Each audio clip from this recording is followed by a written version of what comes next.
पालघर जिल्ह्यातील नालासोपारा आणि वसई तालुका परिसरात प्रतिबंधित गुटखा आणि सुगंधित तंबाखूजन्य पदार्थांच्या बेकायदेशीर विक्रीविरोधात अन्न व औषध प्रशासनाने मोठी धडक कारवाई सुरू केली आहे। विशेष पथकांनी नालासोपाऱ्यातील विविध बाजारपेठा, पानटपऱ्या आणि संशयित दुकानांवर एकाच वेळी छापे टाकत गुटखा माफियांना मोठा दणका दिला आहे। गटक्याची छुपी विक्री होत असल्याच्या सातत्याने येणाऱ्या तक्रारींची गंभीर दखल घेत एफडीएने वसई, विरार आणि नालासोपारा परिसरात तब्बल 7 ते 8 विशेष पथके तैनात केली आहेत। या पथकांनी केलेल्या अचानक तपासणीत 4 ते 5 मोठ्या दुकानांमध्ये प्रतिबंधित गुटखा आणि आरोग्यासाठी घातक सुगंधित सुपारीचा मोठा साठा आढळून आलाय।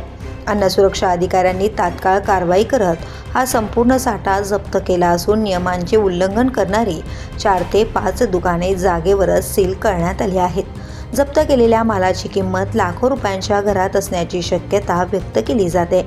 संबंधित दुकानदारांवर अन्न सुरक्षा कायद्यानुसार कठोर कारवाईची प्रक्रिया सुरू करण्यात आली आहे। दरम्यान या बेकायदेशीर व्यवसायामागील पुरवठा साखळी उद्ध्वस्त करण्यासाठी एफडीएने वाहतुकीवरही लक्ष केंद्रित केले आहे। बहुतांश गुटखा गुजरात राज्यातून छुप्या मार्गाने या भागात आणला जात असल्याची माहिती प्रशासनाला मिळाली आहे। त्यामुळे प्रमुख महामार्ग आणि टोल नाक्यांवर विशेष पाळत ठेवण्यात आली असून मालवाहू वाहनांची कसून तपासणी सुरू आहे।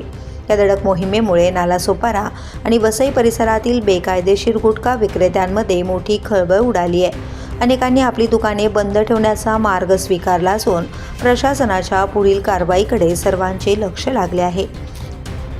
द पोलीस न्यूजसाठी अशरफ खान, पालघर।